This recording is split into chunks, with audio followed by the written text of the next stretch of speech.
प्यारे बच्चों नमस्कार, मैं मनीष शर्मा मैथ के इस लेक्चर में आप सभी का स्वागत करता हूं। तो बच्चों, हमने आपका जो प्रीवियस लेक्चर है वो यहाँ समाप्त किया था, जिसके अंदर क्वेश्चन नंबर 3 में हमें ये प्रूव करना था कि A cross B cross C है वो इक्वल होगा ए डॉट सी बी वेक्टर माइनस ए डॉट बी सी वेक्टर की। और प्रीवियस लेक्चर के अंदर हमने इसके RHS साइड है वो फाइंड आउट कर ली है। जो रूल हमने प्रीवियस लेक्चर के अंदर यूज किया, ए डॉट सी पहले पता किया, फिर ए डॉट बी, यहाँ पर इन सब की वैल्यू रख दी और उसके बाद यहाँ पे वैल्यू रखने के बाद इनको हमने ऐड किया, सॉल्व जो भी किया, तो रिजल्ट आया 13i माइनस 3j प्लस 5 की। ठीक है, इतनी प्रोसेस बच्चों मैंने आपको प्रीवियस लेक्चर के अंदर बता दिया। अब आगे की जो प्रोसेस है हम उसके ऊपर आते हैं, हमें जो सिद्ध करना था उसके ऊपर। तो जो रिजल्ट है पहले वो लिख लेते हैं। यहाँ पे मैं बॉक्स के अंदर एक में रिजल्ट लिख देता हूँ। रिजल्ट आया है 13i माइनस 3j प्लस 5 की। क्या रिजल्ट है student? 13i minus 3j plus 5 की। मेरे पास ये रिजल्ट है। ठीक है, अब मुझे क्या करना होगा, मुझे ये साइड फाइंड आउट करके इक्वल लाना है। तो बस थोड़ी सी प्रोसेस चेंज हो जाएगी, बाकी क्वेश्चन वैसे का वैसा रहेगा। और बच्चों यदि आपको याद हो तो मैंने आपको स्टार्टिंग में एक एग्जांपल के थ्रू ये बात मेरी सिद्ध करवाई हुई है। जब मैंने स्टार्टिंग में आपको एक एग्जांपल करवाया था वेक्टर ट्रिपल प्रोडक्ट की, जब मैंने स्टार्टिंग की थी तो इन दोनों पार्ट को इक्वल मैंने प्रूव भी किया था। तो दोबारा करते हैं। सबसे पहले हमें फाइंड आउट करना है बी क्रॉस सी को। तो तरीका आप जानते हो, आई जे की। बी क्या है? बी ये रहा 2 माइनस 1 1, सी 1 3 माइनस 1। सारणी का प्रसार कर दो, यानी एक्सपेंशन ऑफ डिटर्मिनेंट कर दो। तो क्या आ जाएगा? Minus 1 into minus 1 plus 1, 3 into 1 3, फिर माइनस का J cap, minus 1 into 2 minus 2, minus का 1 into 1 minus 1, plus K cap के साथ क्या आएगा? इनको छोड़ दो, 1 इंटू माइनस 1 माइनस 1, 3 2 जा 6, लेकिन माइनस का आ जाएगा। इतनी बार समझ आ गई होगी, कोई दिक्कत तो नहीं है? और ये बच्चों ये थोड़ा मिस्टेक नहीं हो गया क्या? ये आएगा 6 प्लस 1 आएगा। ठीक है, ये माइनस ही होता है। तो 3 2 जा 6, माइनस माइनस ये प्लस 1 हो जाएगा, ये माइनस 2 माइनस 1। ठीक है, और ये आ जाएगा 1 माइनस 3। तो बच्चों 1 माइनस 3 हो जाएगा माइनस 2 आई कैप। देखिए माइनस 2 माइनस 1 कितना होता है? माइनस 3, माइनस 3 इंटू माइनस जे, तो minus minus plus 3j। 6 plus 1 कितना हो जाएगा? 7। तो ये आ गया प्लस का 7 ई कैप। यानी स्टूडेंट मेरे पास जो बी क्रॉस सी है उसका रिजल्ट कुछ ऐसा आ गया, लेकिन मुझे तो पता करना है ए क्रॉस बी क्रॉस सी का। मुझे किसका पता करना है? ए क्रॉस बी क्रॉस सी, मुझे तो ये चाहिए। तो इसके लिए मैं क्या करूँगा? अब दोबारा क्रॉस प्रोडक्ट करूँगा, तो आई जे एंड के।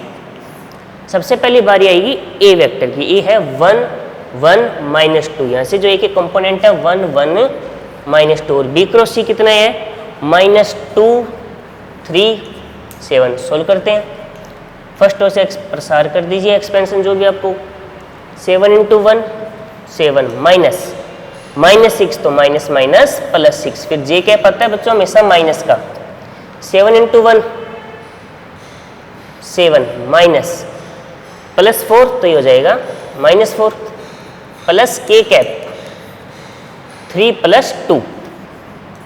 तो इसको जब आप सॉल्व करोगे तो ये आ जाएगा 7 प्लस 6 13, 7 माइनस 4 3, लेकिन आगे माइनस है तो माइनस 3j, ये 3 प्लस 2 5 की।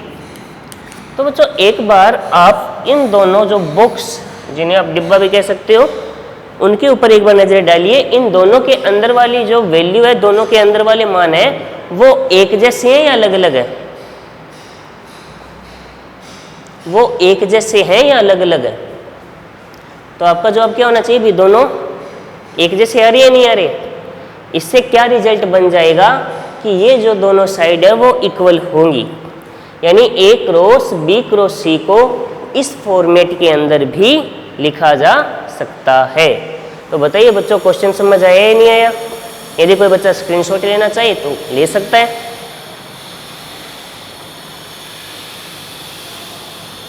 सॉरी बच्चों, इतनी बात क्लियर हो गई होगी? तो ये सारे क्वेश्चन थे आपकी कैलकुलेशन के ऊपर। अब जो आगे के क्वेश्चन आ रहे हैं वो आपके फॉर्मूलों के ऊपर डिपेंड है, यानी आप इस केस में कितना आगे हो फॉर्मूलों के केस में, वो सारी बातों पे आगे क्वेश्चन डिपेंड है। तो आइए स्टार्ट करते हैं इन क्वेश्चंस को, एकदम बेसिकली चलते हैं, जो जो बातें आप जानते हो उन्हीं के आधार पे चलेंगे। देखिए, तो आगे का अब जो लेक्चर है इस इम्पोर्टेंट रहने वाला है काफ़ी, क्योंकि अब फॉर्मूलों का डिस्कशन होगा। कैलकुलेशन कम में फॉर्मूलों का डिस्कशन, जितने भी फॉर्मूले हमने पढ़े हैं उन सब का आपस में मिक्सअप यूज होगा।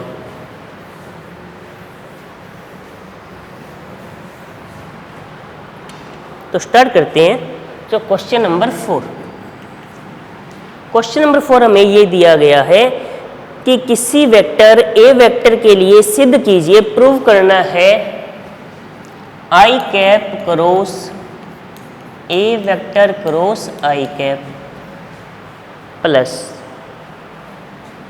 जे cap cross A vector cross J cap plus K cap cross A vector cross K cap equal होना चाहिए टू ए वेक्टर के। बात समझ आ गई होगी इतनी? यानी हमें इन दोनों को इक्वल प्रूव करना है। सारा फॉर्मूलों का खेल है। तो रूल के अकॉर्डिंग इसे मैं क्या लिखूँगा? इसे लिखा जाएगा I dot I A vector minus I dot A. I vector आएगा या नहीं आएगा? आई कैप, सॉरी, ये तरीका होता है लिखने का। ए क्रॉस बी क्रॉस सी को क्या लिखते हो? ए डॉट सी बी बाहर। तो मैंने यही तो किया, ए डॉट सी बी बाहर माइनस ए dot B C bar. Same process सभी पे लगाऊंगा तो आएगा जे डॉट जे ए बाहर माइनस जे डॉट ए फिर जे बाहर प्लस के डॉट के ए बाहर माइनस के डॉट ए फिर के बाहर। तो बच्चों देखो, आप जानते हो आई डॉट आई एक होगा, जे डॉट जे भी 1 होगा और के डॉट के भी 1 होगा, क्योंकि ये जो डॉट प्रोडक्ट के अंदर इस प्रॉपर्टी को हमारा सिद्ध किया हुआ है, इसका हमने काफ़ी ज़्यादा यूज भी किया है। लेकिन प्रॉब्लम जो बाकियों पे आई है, तो इसके लिए मैं क्या करता हूँ, एक बार मैंने मान लिया let a vector equal to x i plus y j plus z k. A vector को हमने एक बार क्या ले लिया, x i y j z k. तो मैं 3 चीजें फाइंड आउट करूंगा। I dot a x i plus y j plus z k. तो बच्चों डॉट प्रोडक्ट का जो रूल होता है आप जानते हो, डॉट प्रोडक्ट आई वाला आई के साथ होगा, जे वाला जे के साथ, के वाला के साथ। तो आई का इसके साथ डॉट प्रोडक्ट होगा तो ये सिर्फ क्या आएगा, x. I dot J 0, I dot के 0, तो इसको हम नहीं लिखेंगे। सेम यही प्रोसेस यदि हम जे डॉट ए वेक्टर के लिए करें तो क्या आएगा, J dot x i plus y j plus z k. तो ये रिजल्ट आएगा वाई। के डॉट ए वेक्टर क्या हो जाएगा, x i plus y j plus z k. तो ये सीधा आ जाएगा जेड, क्योंकि के वाला के साथ ही होगा, बाकी सबके साथ तो होने से रहा। अब हमें क्या करना है, हमें तो सिर्फ वैल्यू यहाँ पे रखनी है। यदि मैं इसको इक्वेशन नंबर 1 मान लूँ, यदि मैं इसे इक्वेशन नंबर 1 मान लूँ, तो फ्रॉम इक्वेशन नंबर 1 मेरे पास रिजल्ट क्या बनेगा, सभी वैल्यू रखो। आई डॉट आई कितना होगा 1, ए वेक्टर इसकी जगह आ जाएगा एक्स आई कैप 1 ए वेक्टर माइनस इसकी जगह क्या आ जाएगा वाई जे कैप प्लस 1 ए वेक्टर माइनस जेड के cap. A vector A vector A vector ये हो जाएगा 3 ए वेक्टर माइनस इनमें कॉमन लूँगा तो ये हो जाएगा x i plus y j plus z k. तो ये हो गया हमारे पास 3a vector minus a vector, तो रिजल्ट क्या आ जाएगा 2a वेक्टर, जो हमें इसके अंदर सिद्ध करना है। आराम से बच्चों इस क्वेश्चन को देख सकते हो, सिंपल सा फंडा है, ज़्यादा टफ नहीं है। सिर्फ आपको सबसे पहले ट्रिपल क्रॉस प्रोडक्ट का जो रूल है वो लगाना है, उसके बाद जो डॉट प्रोडक्ट का रूल है वो यूज किया, क्योंकि हम सब जानते हैं I dot I 1, J dot J भी 1 और के डॉट के भी 1 होता है, और आई डॉट ए या जे डॉट ए और के डॉट ए वो आपके सामने यहाँ पे हमने फाइंड आउट कर लिए। तो आया एक्स वाई जेड, इनके मान रखे तो कुछ ऐसा आएगा रिजल्ट 3a माइनस ए, तो ये स्टूडेंट क्या हो जाएगा 2a। यदि कोई बच्चा इसका स्क्रीनशॉट लेना चाहिए ले सकता है, बाकी क्वेश्चन सिंपल है, ज़्यादा टफ है नहीं है। क्लियर हो गया होगा बच्चों। आगे बढ़ते हैं क्वेश्चन नंबर 5 की ओर। देखिए ध्यान से सारे,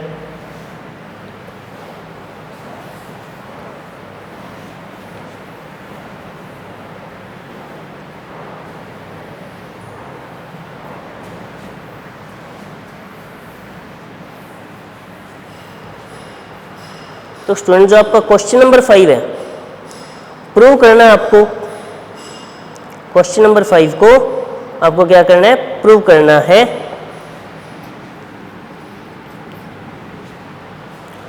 क्या दिया गया आपको कि सिद्ध कीजिए कि A cross B cross C, A cross B cross C plus B cross C cross A, फिर plus C cross A cross B equal to 0 vector होगा। ये आपको इस क्वेश्चन में प्रूव करना है, यानी सिद्ध करना है। तो बस सिंपल सी प्रोसेस है बच्चों। रूल लगा दीजिए पहले ट्रिपल क्रॉस प्रोडक्ट का। सबसे पहले जो रूल बताया ना आपको वो रूल लगाओ। क्या आएगा, इसको लिखा जाएगा ए डॉट सी बी बाहर माइनस ए डॉट बी सी बाहर। रूल याद होगा। इसे क्या लिखा जाएगा, बी डॉट ए सी बाहर माइनस बी डॉट सी ए बाहर। इसको क्या लिखा जाएगा, सी डॉट बी ए बाहर minus c dot a b बाहर। अब हम सब जानते हैं जो डॉट प्रोडक्ट होता है वो क्या होता है, क्रम विनिमय होता है, यानी कम्यूटेटिव होता है। ए डॉट बी को यदि बी डॉट ए लिख दिया जाए तो दिए गए क्वेश्चन पर कोई भी इफेक्ट नहीं होता। तो यहां पे देखिए मैं क्या कर रहा हूं, a dot c as it is, a dot b भी ऐसे का ऐसा, और ये। अब देखिए यहाँ पे बी डॉट ए को यदि मैं ए डॉट बी लिख दूं कोई इफेक्ट होगा क्या, तो नहीं होगा। B dot c as it is पड़ा रहने दीजिए। ये सी डॉट बी को बी डॉट सी कर दो और इस सी डॉट ए को ए डॉट ए सी कर दो। अब देखिए ये दोनों कैंसिल हो जाएंगे, ये दोनों भी कैंसिल हो जाएंगे और ये इससे कैंसिल हो जाएगा। तो रिजल्ट आपका क्या आया, 0 वेक्टर आया या नहीं आया। तो बच्चों देख सकते हो क्वेश्चन देखने में लगा होगा एक बार कि हो सकता है शायद कठिन हो, डिफिकल्ट हो, लेकिन एक्चुअली में यदि आपके प्रोसेस याद हो तो कितनी लाइनों का क्वेश्चन है, 2 लाइनों का। पहले में हमने फॉर्मूला लगाया ट्रिपल प्रोडक्ट का, फिर जो कैंसिल हो सकते हैं उनको कैंसिल कर दो, रिजल्ट अपने आप क्या आ जाएगा 0। अब बच्चों एक फॉर्मूला आप ये भी याद रखो भी जब 2 रिजल्ट 0 है तो मतलब स्पष्ट है कि कुछ ना कुछ कैंसिल जरूर होगा, यानी वो सारी कैंसिल होनी है, तो इनको एक जैसा कन्वर्ट कर लो।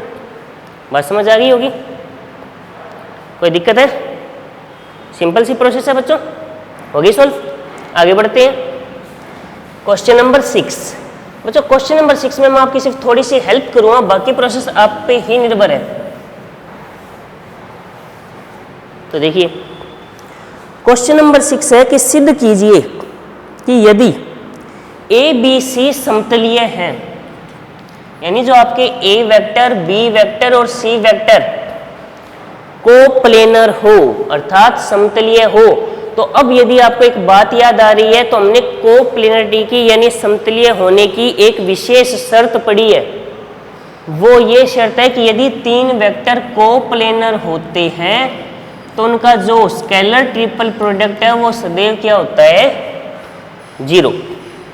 ये आपको दिया गया है, गिवन है, ये आपको दिया गया है, ये गिवन है। बात समझ आ गई होगी। स्पेशल केस बताया था, एक स्पेशल कंडीशन जिसे हमने सिद्ध भी किया था कि यदि तीन वेक्टर दिए गए हो और तीनों कोप्लेनर अर्थात समतलीय हो तो उनका जो स्केलर ट्रिपल प्रोडक्ट है वो सदैव क्या होगा, 0। लेकिन हमें सिद्ध क्या करना है, हमें सिद्ध ये करना है कि A cross B, B cross C और C क्रॉस A समतलीय होंगे। तो इसका मतलब हमें ये सिद्ध करना होगा कि इनका जो scalar triple product vector scalar triple product है वो क्या होना चाहिए, 0। तो अब ये जो वैल्यू है आप प्रीवियस लेक्चर नंबर 20 के एग्जाम्पल नंबर 33 पे जाइए। प्रीवियस लेक्चर जो इससे पहले वाला जो लेक्चर था ये तो 22 है, उससे पहले जो लेक्चर नंबर 20 है उसके अंदर जाइए। हमने स्टार्टिंग में एग्जाम्पल नंबर 33 को सॉल्व किया था जिसमें इसे मैंने किसके इक्वल प्रूव किया था, इसे आपको सिद्ध करवाया था इसके होल स्क्वायर के इक्वल, याद है क्या? लेक्चर नंबर 20, लेक्चर नंबर 20 उसके अंदर एग्जाम्पल नंबर 33 यानी एग्जाम्पल नंबर जो 33 है उसको मैंने सिद्ध करवाया। आपको स्पेशल केस था कि यदि ऐसा हो तो ये इसके इक्वल होगा। अब थोड़ा सा नजर यहाँ पे डालो, ये क्या है, 0। ये क्या है, 0 है। तो जब आप इस वैल्यू को यहाँ यूज करोगे तो ये आएगा 0 का स्क्वायर यानी 0, अर्थात इन तीनों का जो स्केलर ट्रिपल प्रोडक्ट है वो क्या आ गया, 0 आ गया। इतनी बात समझ आई? दोबारा रिपीट कर रहा हूँ बच्चों, भी क्वेश्चन था कि आपको दिया गया है A, B और C, जो ये तीन वेक्टर है ना हमारे पास, ये तीनों के तीनों कोप्लेनर है। तीनों के तीनों क्या है, कोप्लेनर है। कोप्लेनर होने का अर्थ ये हो गया कि तीनों समतलीय हो गए, और समतलीय होने का अर्थ ये हो गया कि इनका जो स्केलर ट्रिपल प्रोडक्ट है बच्चों वो किसके इक्वल आएगा, 0 के इक्वल आएगा। तो मैंने 0 के इक्वल ले लिया, ठीक है। अब हमें ये सिद्ध करना है कि ये तीनों कोप्लेनर होंगे यदि और केवल यदि दोनों केस आपको मेरे बताए हुए हैं, तो इनको इक्वलिटी को होल्ड करके आप लेकर चलोगे। तो यदि याद हो कि इसे हमने इसके इक्वल सिद्ध किया था, किया है ना, ये क्या है, 0। इसका मान रख दो, 0 का स्क्वायर क्या हो जाएगा, 0 हो जाएगा। यानी इनका भी जो स्केलर ट्रिपल प्रोडक्ट है वो भी क्या आएगा, 0। तो यहाँ से मैं अब कह सकता हूँ कि A क्रॉस B और B क्रॉस C और C क्रॉस A भी क्या होंगे, कोप्लेनर अर्थात समतलीय होंगे। बात समझ आ गई, क्लियर है? तो बच्चों क्वेश्चन नंबर 7 की ओर बढ़ते हैं। तो अब देखिए क्वेश्चन नंबर 7।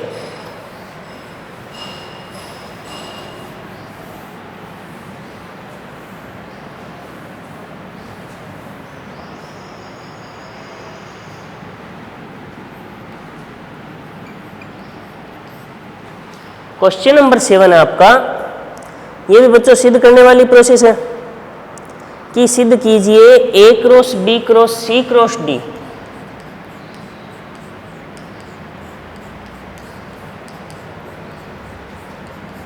इक्वल। इसमें बच्चों जो बुक के अंदर जो दिया हुआ है ना आपको सिद्ध करना, वो थोड़ा सा मिसप्रिंट है। बुक के अंदर जो सिद्ध करना दिया हुआ है उसमें मिसप्रिंट है। तो पहले मैं सिद्ध करता हूं, उसके आधार पे आपको ये पता चल जाएगा कि इसको क्या लिखना है, ठीक है। तो रूल के अकॉर्डिंग मैं एक बार क्या करता हूं, मैंने माना ए क्रॉस बी को एक नया वेक्टर, एक बार मैंने पी वेक्टर मान लिया।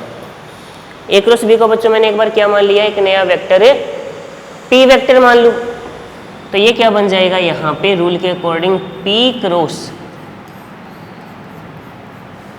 सी क्रॉस डी बन जाएगा, नहीं बन जाएगा, बन जाएगा ना। तो जो रिजल्ट होता है उसके अकॉर्डिंग इसको क्या लिखा जाएगा, पी डॉट डी, सी बाहर minus p dot c d bar, ये लिखा जाएगा। अब हमें क्या करना है, हमें P का वापस मान रख देना है। तो P क्या है, A cross B D, C बाहर minus A cross B dot C D बाहर। इसको यदि मैं ऐसे लिख दूं, D dot A cross B c bar minus, इसको लिख दूं यदि c dot a cross b d bar.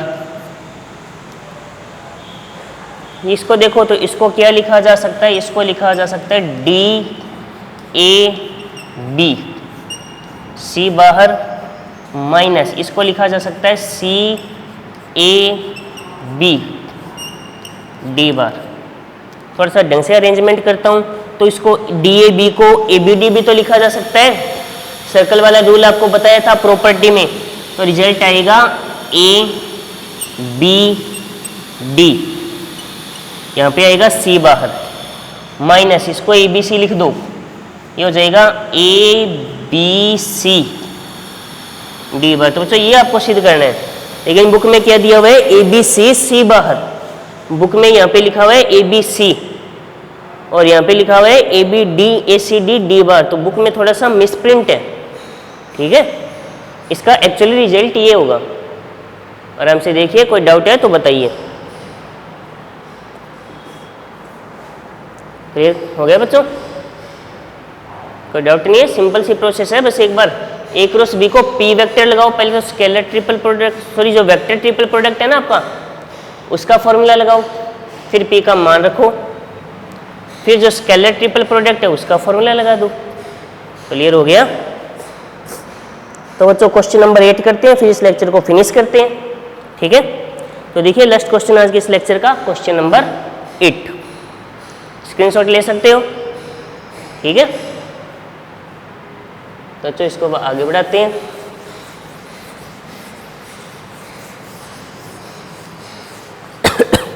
Sorry बच्चों,